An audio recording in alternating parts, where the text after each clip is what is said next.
Dreams, we learn in the Quran and Sunnah, can occur from Allah subhanahu wa ta'ala, and they can occur from Shaytan, and they can occur from your own imagination.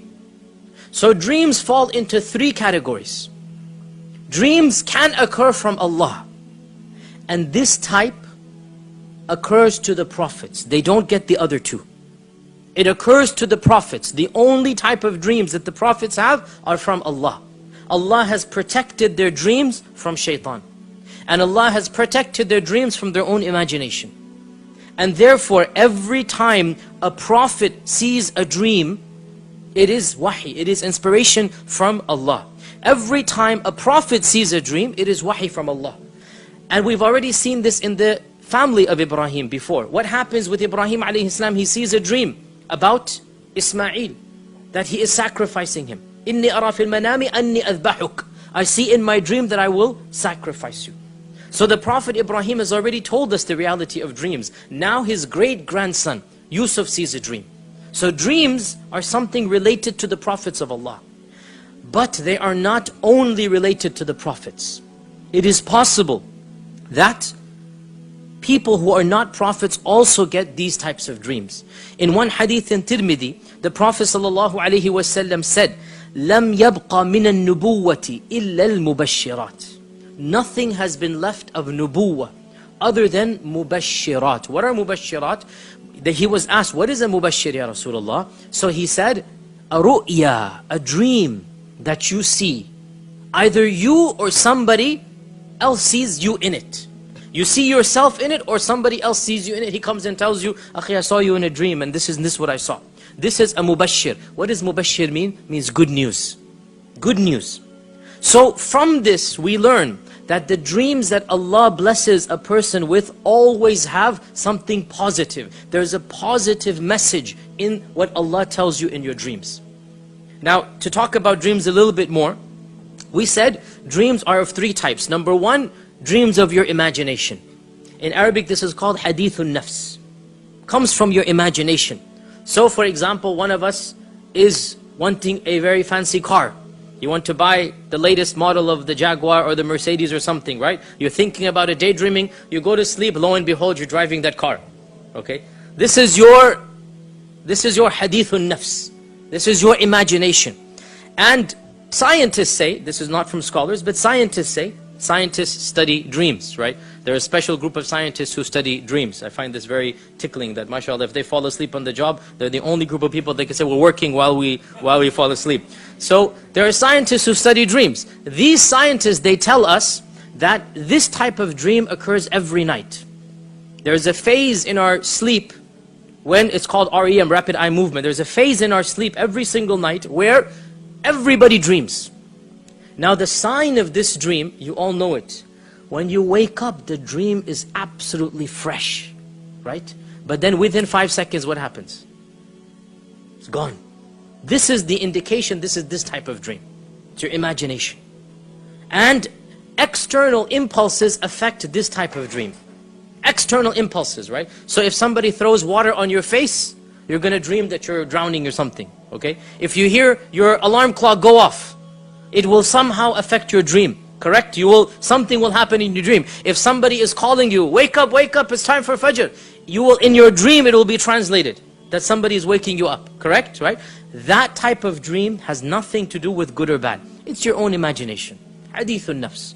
And the sign of it, you don't remember it at all. You wake up and within 5 minutes, by the time it's middle of the day, you don't even remember anything about the dream, right? This is the sign, hadithun nafs. The second type of dream, it is called in Arabic hulum. And hulum is an evil dream. In English we call it a nightmare. In English we call it a nightmare.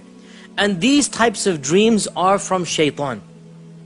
These types of dreams are from Shaytan. And the sign of this dream is that it terrifies you. You see something evil, something disgusting. You see your loved one die a miserable death. You see yourself in a car accident. You see yourself being chased by evil aliens or beasts or something like this. This type of dream is just the shayateen wanting to irritate you. They're playing a joke, a practical joke on you. And these types of dreams are never, ever, ever true. Nobody should believe this dream. Nobody should believe nightmares. And our Prophet ﷺ said that nightmares should not be told to anybody. If you see an evil dream, don't go tell other people about it. Why? Because Shaytan is making a fool of you.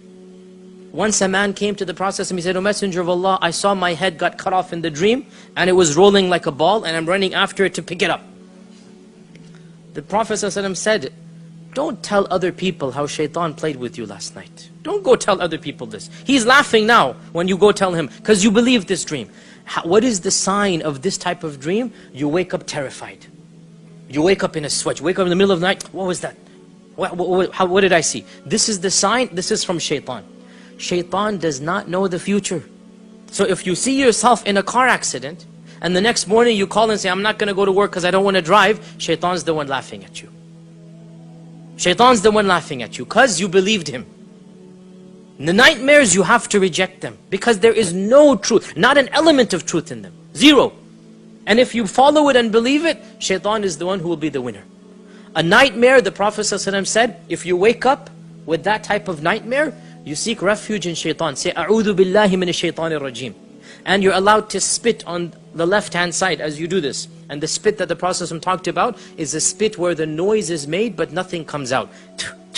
Like that. It's called nafath. A noise is made but no spit actually comes out. And that is to expel Shaytan from you. And you say, "A'udhu billahi minash shaitanir rajim." And also the Prophet ﷺ said, whatever side you're on, turn to the other side. Why? Because Shaytan, while he's teasing you, he is around you or sitting on you. So when you say "A'udhu billah" and you turn around, he has to flee and run away. And the Prophet ﷺ said, if it's really bad, then even stand up and pray 2 rak'at to seek refuge in Shaytan and to establish that relationship with Allah. Whatever you do, you don't tell anybody, not your loved ones, not your spouse, not your friends, nobody. These types of dreams, you leave them. Also, by the way, dreams of a vulgar nature, wet dreams, these are also from Shaytan. Now, a man is not sinful or a woman is not sinful for having such dreams. However, as you all know, the fiqh is when you wake up and you find that you have reached that state, then you must perform an entire ghusl. That dream is from Shaytan, even though there's no sin on you because you don't control your dreams. And that is why the prophets never have wet dreams. None of the prophets can have wet dreams because this is from Shaytan, this extreme vulgarity that it is natural. I mean, there's no reason for us to feel guilty about this. It is natural for a person to go through this, and it is not something to feel any issue about. But we should realize that this type of dream is coming from Shaytan. It's Shaytan who will show us such images in our head and cause this to happen. And then we wake up in the middle of this freezing cold weather and we have to go take a shower. This is not something that is coming from us or from Allah. This is from Shaytan. So this is another type of hulm, another type of evil dream. Once again, we don't tell people about it. We don't go tell anybody. But if we wake up in that state, obviously we have to do ghusl. So this is the second type of dream. So the first type was what? Hadithun nafs. The second type, nightmares from Shaytan. The third type, this leaves the third type. The third type is mubashirat, or also called in Arabic ru'ya. And ru'ya is a vision from Allah. It is a positive dream. And no dream from Allah will cause you to awake in a frightened state. You will not wake up terrified, or else it wouldn't be a mubashir, would it? What does mubashir mean? From bashir, from bashara. What does mubashir mean? Glad tidings, good news, right? Something optimistic. Or even if it's not positive, it will be a factual statement. It will be something true and not something terrifying. Now, what is the sign of this type of dream? You will wake up remembering the dream vividly. So it's not hadithun nafs. And you will wake up not in a terrified state. When these two conditions are met, it is very possible, very likely that it is a mubashir. Sometimes you wake up in a positive state because you saw something positive. And sometimes you wake up in a neutral state. You're not scared and you're not happy, but you might be confused. What did I see?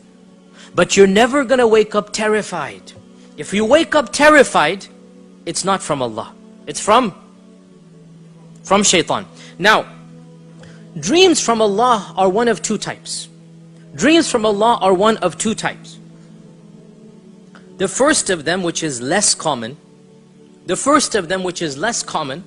is that you see an actual event with you in it without any symbolism.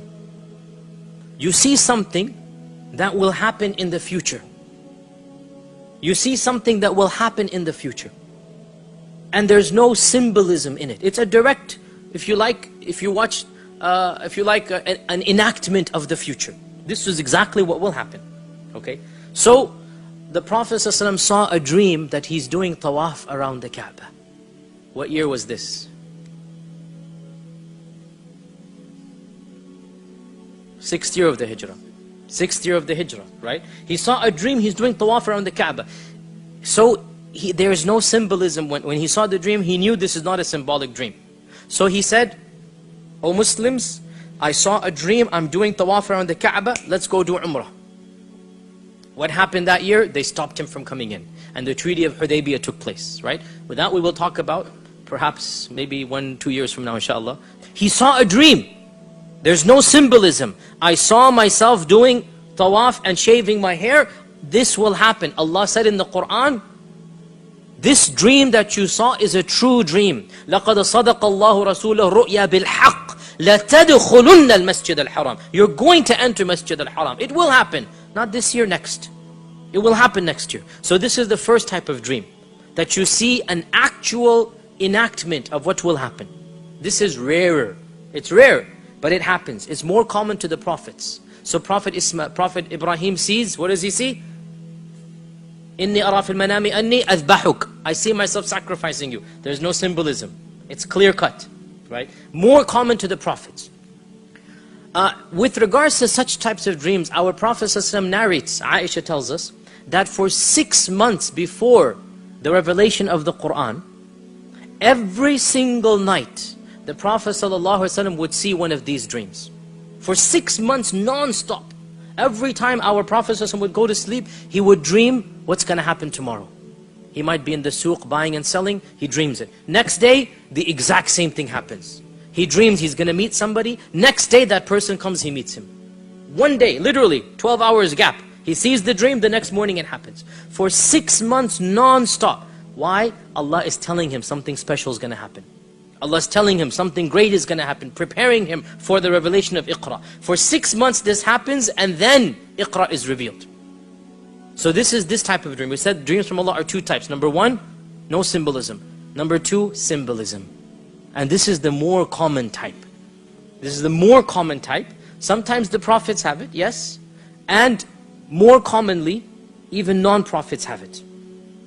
And in this type of dream, every object that you see symbolizes, represents something else.